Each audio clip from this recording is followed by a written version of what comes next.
Vous savez, je suis professeur de politique, mais je ne suis pas très stratégique, parce que si j'avais été stratégique, j'aurais lobbyé les organisateurs pour passer avant Marc, pas passer après Marc, parce que Marc, comme vous l'avez vu, il est très dynamique, puis vous a fait rire et sourire. Et donc, je n'ai pas la tâche facile. Ce matin, on m'a donné 10 minutes, c'est pas beaucoup de temps, et en fait, mon objectif, c'est de contribuer à notre réflexion collective qu'on tient aujourd'hui, mais j'espère qu'on va tenir au cours des prochaines semaines, des prochains mois et des prochaines années. Et en fait, mon objectif, c'est de vous donner quelques mots, quelques concepts pour parler de la transmission linguistique, quelques concepts, quelques mots pour parler de la vitalité du français, de la vitalité de notre communauté en Colombie-Britannique. Ces 3 mots, vous les avez à l'écran, pas pour vous faire peur, mais ce sont des mots de complétude institutionnelle, de légitimité idéologique et de proximité socialisante. Ces 3 mots, en termes de définition, on passe vite. Légitimité idéologique, on parle de quoi? On parle de la reconnaissance du français, de la reconnaissance de la francophonie par des lois, par des chartes, par des politiques. Et donc, est-ce que le français est légitime en Colombie-Britannique? Est-ce que le français est légitime au Canada? En termes de proximité socialisante, en fait, on se retrouve à Richmond, et il n'y a peut-être pas un meilleur exemple pour parler de proximité socialisante que Richmond, parce qu'à Richmond, c'est certain qu'il y a une proximité socialisante de la communauté chinoise. C'est-à-dire qu'il y a une concentration des locuteurs des langues chinoises à Richmond. Il y a une densité en termes de proportion de la communauté chinoise à Richmond. Et donc, cette concentration territoriale et cette densité de la communauté chinoise fait en sorte que la langue est plus facile à transmettre. Parce que quand on marche dans la rue, on entend notre langue. Quand on va dans un commerçant, on peut parler notre langue. Vous l'avez déjà deviné, la proximité socialisante, c'est l'une des dynamiques qui est plus difficile pour le français en Colombie-Britannique, comparativement, par exemple, aux Chinois à Richmond. Et le troisième concept, qui n'est pas très bien reflété à l'écran, mais c'est le concept de la complétude institutionnelle. Et en fait, c'est vraiment ça mon champ d'étude et mon champ de spécialité. Et essentiellement, on parle d'un réseau d'institutions et d'organismes qui sont contrôlés par la communauté. Et donc, l'idée, c'est le plus d'institutions et le plus d'organismes, le mieux. On cherche à avoir une complétude de nos institutions. Donc, l'école, check, des programmes de garderie, check, un organisme jeunesse, check. Et donc, on fait des checkmarks sur une liste d'institutions et d'organismes. Et le plus d'institutions, comme je dis, le plus d'organismes, le mieux. Ces 3 concepts, en fait, interagissent. Ces 3 concepts, ce sont des dynamiques sociales qui existent dans nos sociétés et qui interagissent les unes avec les autres. Afin de transmettre la langue et afin de transmettre une culture, afin d'assurer la vitalité d'une langue dans une communauté francophone comme en Colombie-Britannique, il faut travailler sur les 3 fronts. Il faut à la fois travailler sur la proximité socialisante, travailler sur la complétude institutionnelle et travailler sur la légitimité idéologique. Et donc, ces 3 dynamiques, lorsqu'elles interagissent positivement, peuvent contribuer, comme je le dis, à l'identité collective, peuvent donc contribuer à ce qu'on ait une identité franco-colombienne qui est forte, à ce qu'on ait une langue française qui se transmet de génération en Colombie-Britannique, comme reflété à l'écran dans le diagramme que vous avez à l'écran. Et donc, ça nous amène à ma deuxième partie de la présentation, et c'est de faire un peu le bilan en 2 minutes de ce qui s'est passé depuis une 50aine d'années au Canada. Et ce qu'il faut avouer, c'est qu'il y a quand même eu des progrès depuis une 50aine d'années au Canada, d'un point de vue surtout de la légitimité idéologique, la légitimité du français à l'échelle du pays, et aussi en termes de complétude institutionnelle. Et donc, depuis une 50aine d'années, le gouvernement fédéral agit sur la légitimité du français, a adopté une loi sur les langues officielles en 1969, a révisé la loi en 1988. Il y a la charte canadienne qui a été adoptée en 82, qui reconnaît les langues officielles. Marc en a parlé un peu.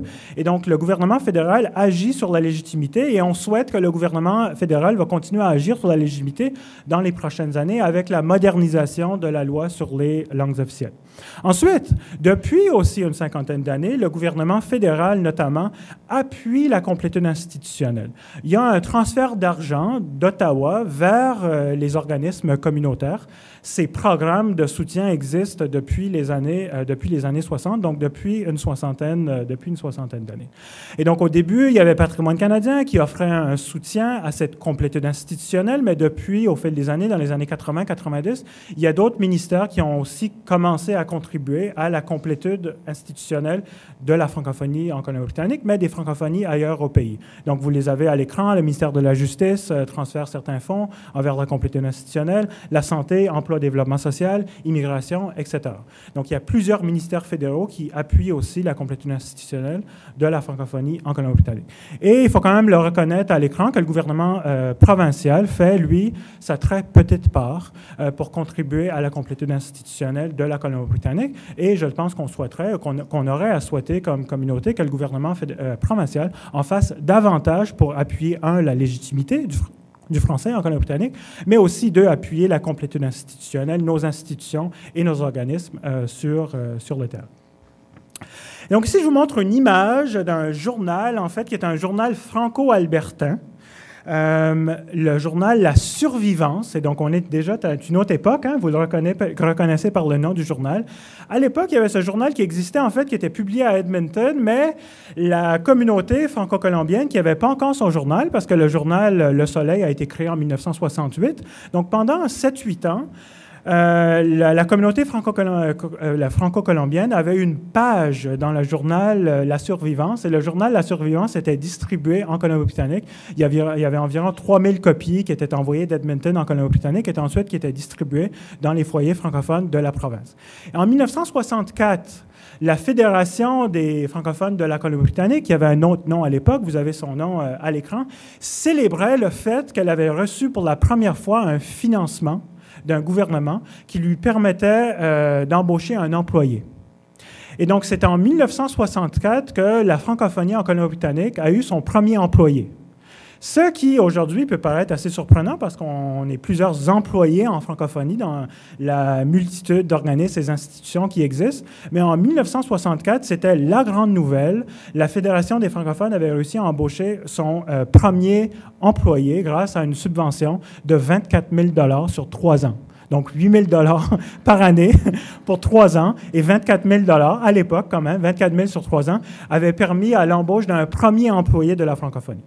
Donc, il faut reconnaître, comme je le dis, que 50 ans plus tard, nous sommes quand même à des années-lumière. Il faut quand même avouer qu'il y a des progrès qui ont été réalisés en termes de légitimité et aussi en termes de complétude institutionnelle. Je n'ai pas le temps aujourd'hui, et je suis sûr que vous n'avez pas l'intérêt non plus d'entendre tous les détails des ententes qui ont été négociées entre le fédéral, la province et nos organismes, mais cette complétude institutionnelle est permise grâce à une série d'ententes qui sont négociées. Vous avez quelques exemples à l'écran, mais il y a quand même un certain soutien qui nous permet d'avoir une complétude institutionnelle en Colombie-Britannique et aussi une légitimité du français en Colombie-Britannique. Ça m'amène à ma dernière diapositive. Je pense qu'aujourd'hui, j'espère qu'on va avoir une réflexion autour de la complétude, autour du transfert de la langue. Et donc, je me permets de nous laisser avec quelques constats et quelques questions aussi. Vous avez ces constats et questions à l'écran. Premièrement, c'est comme communauté, je pense qu'il faut qu'on se demande si nous saisissons pleinement les possibilités qui sont mises à notre disposition.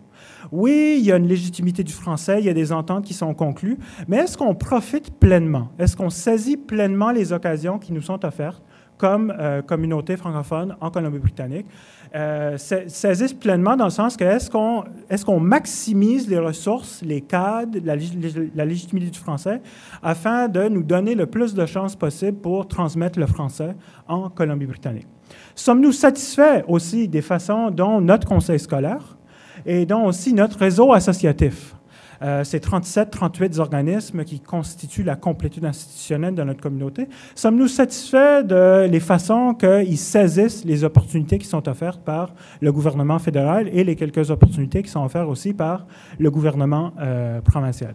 Et donc, le point essentiellement, c'est de dire que oui, il y a des possibilités, il y a plus de possibilités qui sont mises à notre disposition aujourd'hui qu'il y avait 50 ans, mais il y a aussi une mise en application des possibilités. Et la question que je vous pose, c'est est-ce qu'on maximise, est-ce qu'on profite pleinement de ce qui nous est offert afin de s'assurer qu'on transmet du mieux possible le français aux prochaines générations? Et donc là-dessus, je vous laisse avec mes coordonnées si vous avez des questions, si vous avez des suivis. Et je vous dis aussi que je suis présent toute la journée, donc ça va me faire plaisir de discuter avec vous. Bonne délibération.